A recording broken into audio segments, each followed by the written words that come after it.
I'm driving through Essex County, New Jersey, and I'm on a mission. I'm on a mission to find out who really wrote Shakespeare's plays. Well, some say it was the Duke of Oxford.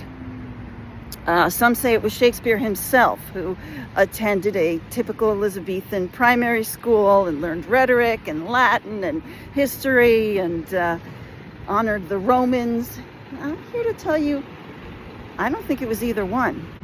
I'm here in the heart of a small suburban town called Verona, New Jersey, home of World War I veterans and other people. Long before Verona was part of the American Revolution 250 years ago, somewhere around 400 years ago, it was a tiny British enclave. In 1641, the Duke of Essex, in 1613, following the voyage of Henry Hudson up the Hudson River, the Duke of Essex brought his own crew here in what is now New Jersey to found Essex County, New Jersey. One of his favorite spots was a beautiful wooded area that he liked to call Verona. Very little remains of that very first colony that he founded in 1596.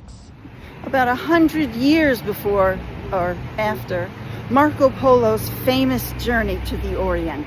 And here at the corner of Montrose and Bloomfield, in fair Verona, where we lay our scene, is a medieval mission.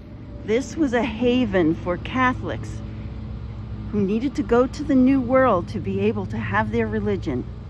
It's now called the Lady of the Lake. Prior to this, it was a Franciscan friary called Lawrence Cell. Love was spoken in this little friary, and couples could marry as they wish in the Catholic Church, to whom they wished, when they wished, and how they wished, with no one to stop them.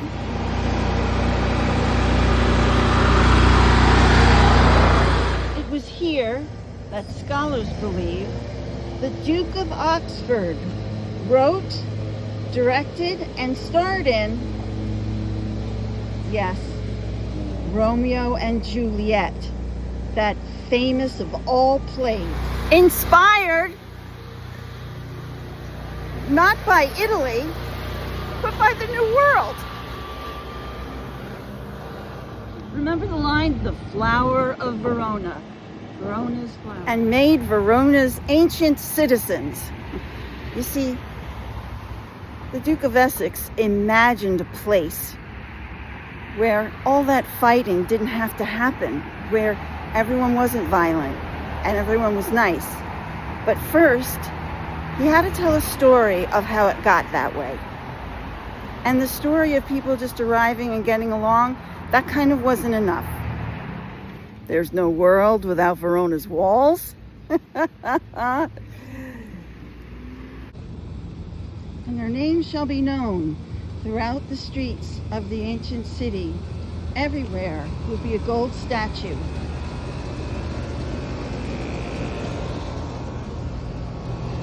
The orchard walls are high and hard to climb, and it's death. I'm here at the Verona Public Library.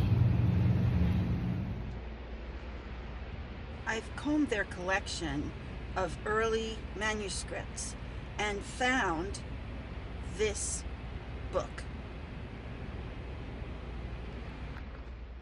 Puzzling, no?